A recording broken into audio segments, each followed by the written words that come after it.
ఎవరు మారాలి? మనిషా, మతమా? మనిషే మారాలి. మార్పు రావాల్సిందే మనిషిలోనే. కాదు, మతమే మారాలి. మార్పు రావలసింది మతాలలోనే.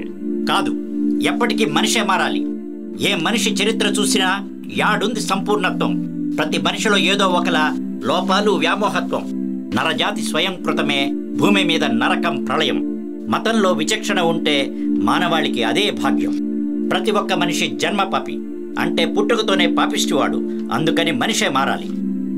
కాదు, మానవులు పుణ్యపాపాల మిశ్రమాలు, దైవానుగ్రహ సంపన్నులు.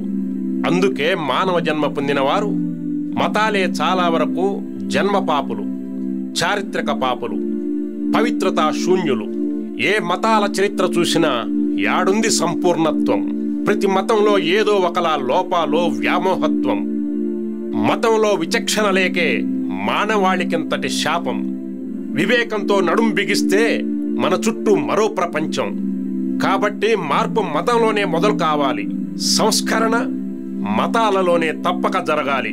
కాశ్మీర్ ఫైల్స్ కన్నా దారుణమైన సెమిటిక్ ఫైల్స్ పై మణి పరిశోధనాత్మక రచన మూల సూత్రాలు ప్రేరణగా ఆలోచనాత్మక తెలుగు చలనచిత్రం ప్రవక్త త్వరలో సెట్స్ మీదికి ఆహ్వానించండి, ఆశీర్వదించండి, ఆదరించండి.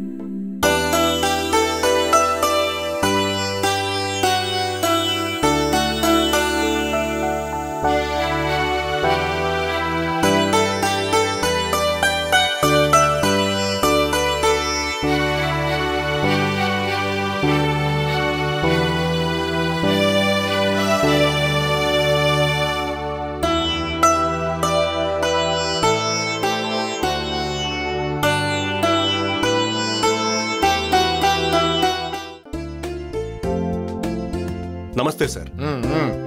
ఐఎమ్ నరేంద్ర. నేను ఒక రైటర్ కమ్ జర్నలిస్ట్ని. నరేంద్ర.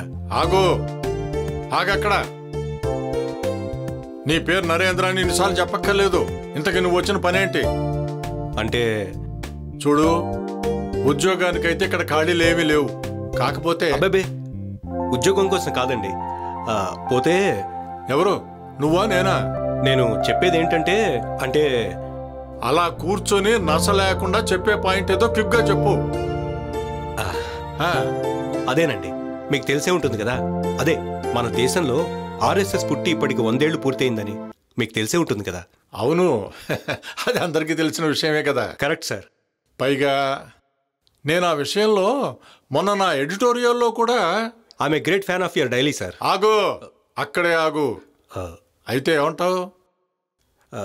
100 సంవత్సరాలు నిలబడ్డ ఆ సంస్థ గురించి ఆ కాస్తతో సరిపోదేమో సార్. అయితే ఏంటిటే, ఆ విషయం మీద ఒక స్పెషల్ ఇష్యూ ఏమంటావా? అబే, అలా కాకుండా 100 ఏళ్ల చరిత్ర ఉన్న ఆర్ఎస్ఎస్ ఇక ముందు కొత్తగా ఏం చేయాలో దిశానిర్దేశం చేస్తూ మన పత్రిక సలహా ఒకటి వదలాలని నా ఆకాంక్ష సార్. భలే వాడివేనయ్యా. ఆ పని మనం ఎందుకు చేస్తాం? మన పత్రిక పేరే సెక్యులరిజం. దాని పాలసీ అందరికీ తెలిసిందే కదా. అందుకే స్వయంగా మీతో మాట్లాడదామనే వచ్చాను సార్. కాకపోతే మనకే పెద్ద వెలితి కదా సార్. సుదీర్ఘ చరిత్ర అంటే సరిపోతుందా?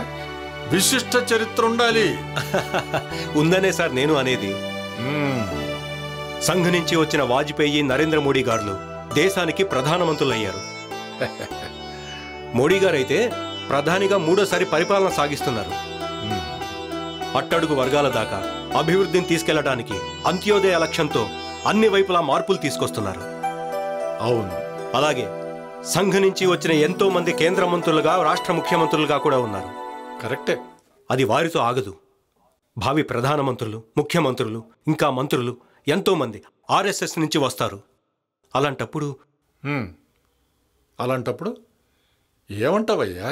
నేనేమంటానంటే, అలాంటప్పుడు అంత విశిష్ట చరిత్ర కలిగిన సంఘ్ మన మహిళల్ని కూడా దేశ పరిపాలన కోసం ఇతోధికంగా ముందుకు తేవాలని మనం పిలుపునిద్దాం సార్.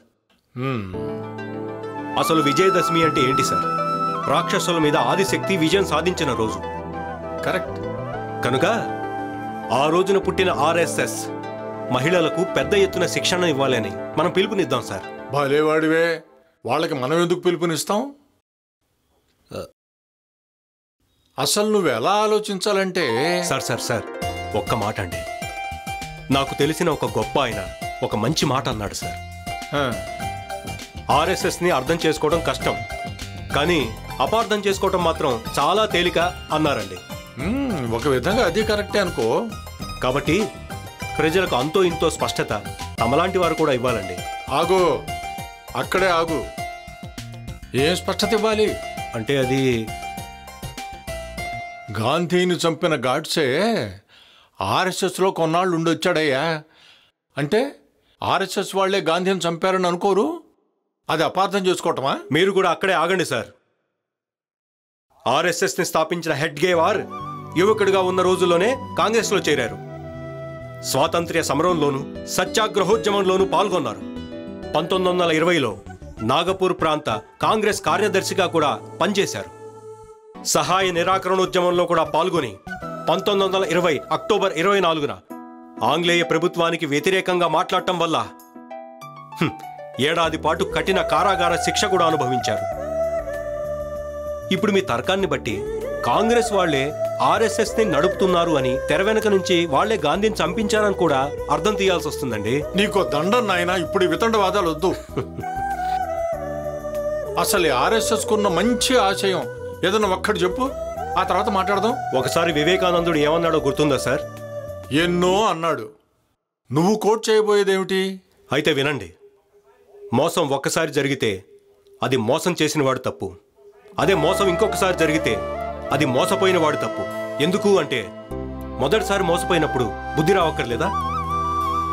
అంటే నువ్వనేది ఏ మోసం గురించి? భారతీయులు ఎన్నిసార్లు దెబ్బతిన్నారో, ఎన్నిసార్లు దెబ్బ తింటూ ఉన్నారో లెక్కించడం చరిత్రకారుల తరం కూడా కాదు. అది సరేనయ్యా, దానికి ఆర్ఎస్ఎస్కి ఏమిటి సంబంధం? అలా అడుగుతారేంటి సార్? అసలున్న సంబంధమే అది. అవునా? అదే మరి. అసలు మన దేశం బ్రిటిష్ వాళ్ళ చేతుల్లోకి వెళ్ళడానికి పూర్వమే కొందరు పరాయి దేశస్తుల చేతుల్లోకి వెళ్ళిపోయింది.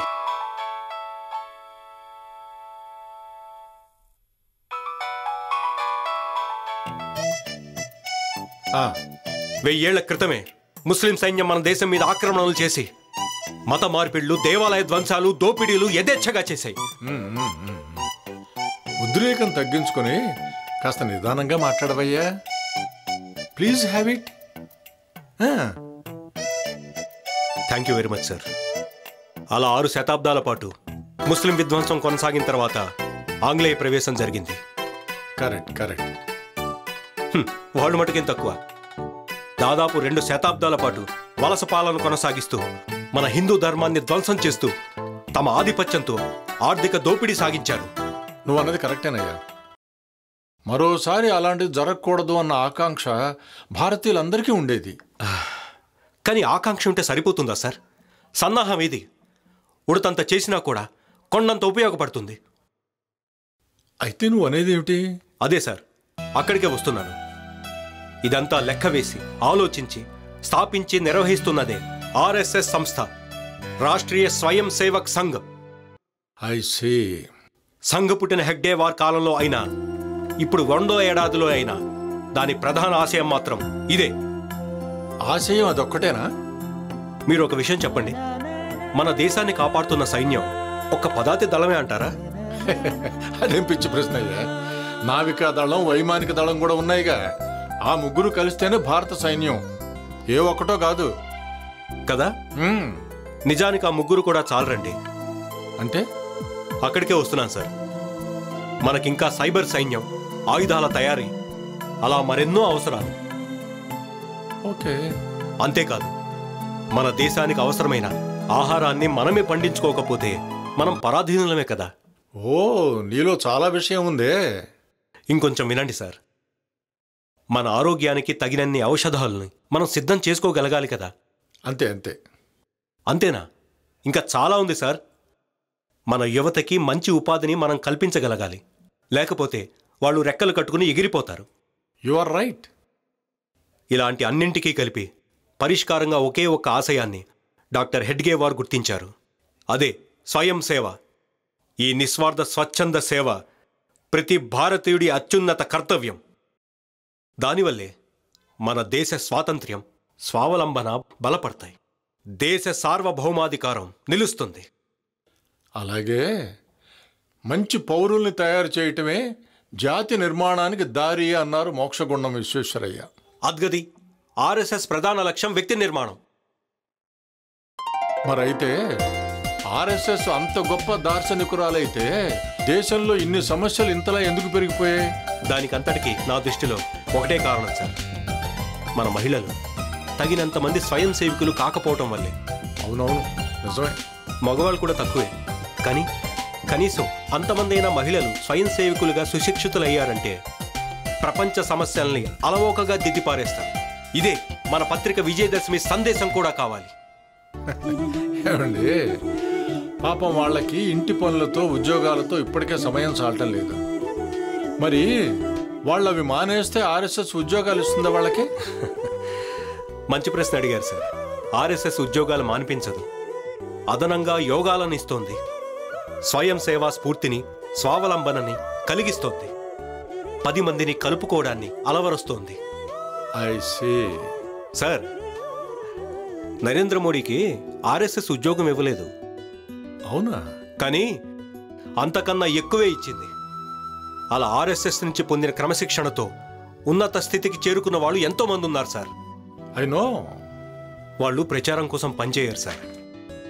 వారిని దేశమాత ముద్దుబిడ్డలని, దేశానికి గర్వకారణాలు అనడానికి సందేహించాల్సిన అవసరం లేదు సార్. అది సరేలే సార్, చెట్టుకు చేరడు నీళ్లు పోసి పెంచితే నీడనిస్తుంది, ఫలాలనిస్తుంది, ఔషధాలని ఇస్తుంది. ఇంతకీ నువ్వేం చెప్పాలనుకుంటున్నావు? అదేనండి, దేశమైనా అంతే, సంఘమైనా అంతే, మహిళలైనా అంతే. వాళ్ళు నాకేమిచ్చారు అన్నది కాదు, మొదటిగా వారికి నేనేమిచ్చాను అన్నది పరిశీలించుకోవాలి. అంటే ఏమన్నమాట? ప్రతి ఒక్కరూ ఆర్ఎస్ఎస్లో చేరాలంటావు, అంతేనా?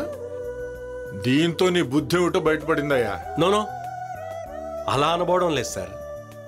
నా ఉద్దేశం, ప్రతి ఒక్కరూ అంటే ప్రతి చిన్న సంఘం, పార్టీ, కంపెనీ, సంస్థ, విద్యాలయం, ప్రతి చర్చి, మసీదు, ఆలయం, దర్గా, ఆశ్రమం, ఇలా ప్రతి ఒక్కరూ తమ స్త్రీ పురుషుల కోసం స్వయం సేవక్ శాఖలను నిర్వహించాలి. అలా చేయడానికి ఆర్ఎస్ఎస్ని పరిశీలిస్తే మంచి నమూనా లభిస్తుంది. ఇంతోటి దానికి ఆర్ఎస్ఎస్నే నమూనాగా తీసుకోవాలా? అలాగే అని ఏం లేదులేండి. అంత పారదర్శకంగా ఉండే మరే సంస్థలైనా ఉంటే వాటిని కూడా స్టడీ చేయొచ్చు. సరే సరే, ఇప్పుడు చెప్పు, నువ్వు అనుకుంటున్నట్టు స్వయం సేవక శాఖలు ఏర్పడ్డాక అవి ఏం చేయాలంటావు? అనేక కీలక విషయాల్ని స్టడీ చేయాలి. అనేక కీలక విషయాల? అవేమిటో? వస్తున్నాను సార్, అక్కడికే వస్తున్నాను. ముందుగా సెక్యులరిజం అంటే ఏంటి అన్నది, నెక్స్ట్ అలాగే దాని హిందువుల పట్ల ద్వేషంగా, ముస్లిం క్రైస్తవ ఓటర్ల పట్ల పక్షపాతంగా, రాజకీయ ఓటు బ్యాంకును పెంచుకునే సాధనంగా ఎలా ఎలా మార్చేశారో, ఎలా ఎలా వాడుకుంటున్నారో. కాస్త ఆవేశం తగ్గించి మాట్లాడవయ్యా. అదే సార్, దాన్ని ఎలా వాడుకుంటున్నారో, ఆ పర్యవసానాలేంటి, దానికి ప్రతిక్రియ ఏంటి, ఇలా అనేక కీలక విషయాల్ని లోతుగా చర్చించాలి. అసలు ఈ కులాలు మతాల ప్రస్తావన ఎందుకు? గర్వాపసీలు, హిందూ మత ప్రచారాలు దేనికి? అవి ఒక మతం పట్ల పక్షపాతం కాదా? సార్, మీరు సరిగ్గా అర్థం చేసుకోవడానికి ట్రై చేయండి. పోనీ ఫర్ ఎగ్జాంపుల్, ఓ కుటుంబంలో తన అన్నగారి ఆస్తిని తమ్ముళ్ళు కబ్జా చేశారు అనుకోండి. చేస్తే? అదే సార్, అప్పుడు ఆ కుటుంబ పెద్దగా ఆ అన్నగారు తమ్ముళ్ళని తప్పుపడుతూ తిరిగి ఇచ్చేయమనడం పక్షపాతం అవుతుందా, అన్యాయం అవుతుందా?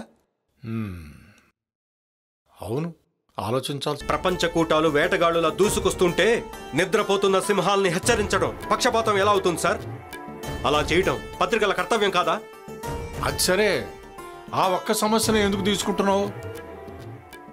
దేశానికి ఇంకా ఎన్ని సమస్యలు లేవు? అదేంటి సార్, మన స్వయం సేవకులు ప్రతి సమకాలీన సమస్యను పరిశీలిస్తారు. ఆ సమస్య తలెత్తితే ఏం చెయ్యాలి, ఏం చేయకూడదు, అలాగే అసలు ఆ సమస్య మరొకసారి తలెత్తకుండా ఏం చెయ్యాలి అన్న అంశాలన్నింటి మీద కూడా మేధోమథనం జరుపుతారు. అంతేకాదు, గో హెడ్. అదే సార్, ఆ సమస్యలో భాగం కాకుండా ఎలా జాగ్రత్త పడాలో, దాని పరిష్కారంలో ఎలా భాగం కావాలో అన్న విషయాల మీద గ్రూప్ డిస్కషన్స్లో తమ వివేకాన్ని పెంచుకుంటారు.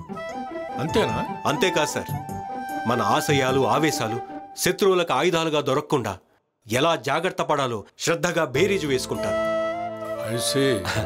మన పత్రిక కూడా వీటిని ప్రోత్సహించాలి సార్. అదంతా కాదు కానీ ఆర్ఎస్ఎస్ ప్రస్తుతం ఏం చేస్తోందో అది చెప్పు.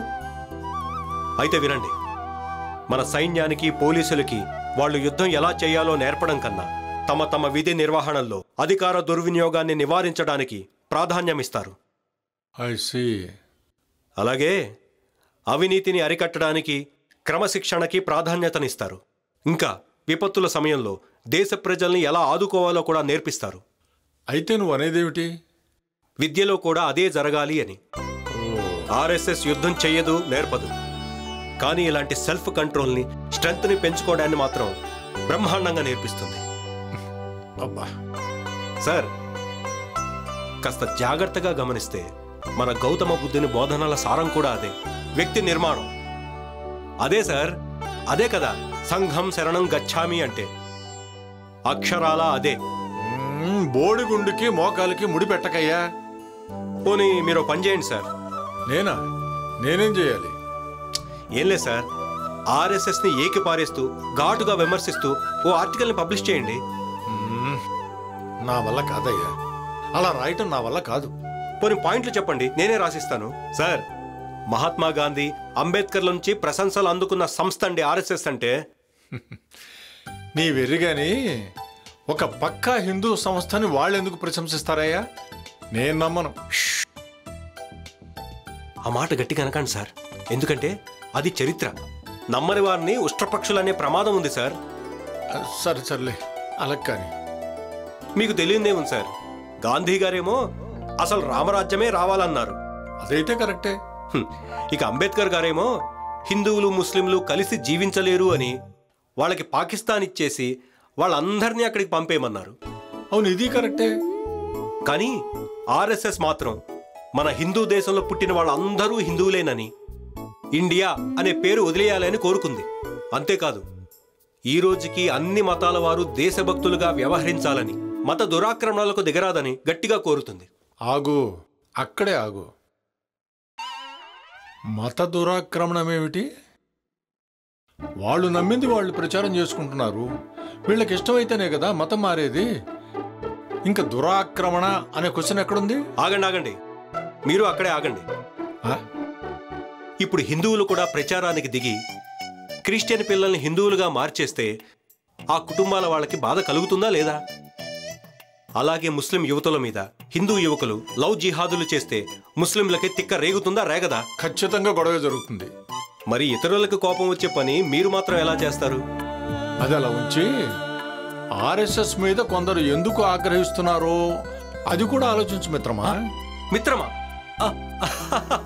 అమ్మయ్య, ఇంతసేపటికి నన్ను మిత్రమా అన్నందుకు థ్రిల్లింగ్ గా ఉంది సార్. అది సర్లే, ముందు నేను అడిగిన దానికి నీ రిప్లై కావాలి. అదే సార్, ఒక్క చిన్న విషయం చూడండి. పాంచజన్యం కృష్ణుడి శంఖం కదా, అలాగే వారి ప్రేమ సాధనం పిల్లన గ్రోవి. So what? అదే సార్, కృష్ణుని పిల్లన గ్రోవి వినిపించిన దాన్ని యుద్ధోన్మాదమని కేకలు వేసేవారికి, ఆర్ఎస్ఎస్ ని చూసి రంకెలు వేసేవారికి తేడా లేదు. ఇక చాలయ్యా, ఇక చాలు. నువ్వెన్ని చెప్పినా ఆర్ఎస్ఎస్ మీద నా పత్రికలో వేసేది లేదు, అలాగే వాళ్ళకి పబ్లిసిటీ ఇచ్చేది లేదు. నో ప్రాబ్లం సార్, మీరంత శ్రమ పడక్కర్లేదు. మన సంభాషణని సోషల్ మీడియాలో పోస్ట్ చేస్తాను. నా బాధ్యతగా అది చాలు. వస్తానండి. ఆగు, నిన్నేనయ్యా. ఆగాగు. ఆగనండి, ఆగిపోవడానికి రాలేదండి. మీరేమి ఇబ్బంది పడకండి. మీ పేరు మన పత్రిక పేరు మార్చి పోస్ట్ చేస్తాను. సంఘం శరణం గచ్చామి, అదే దేశానికి శ్రీరామ రక్ష. జై భారత్.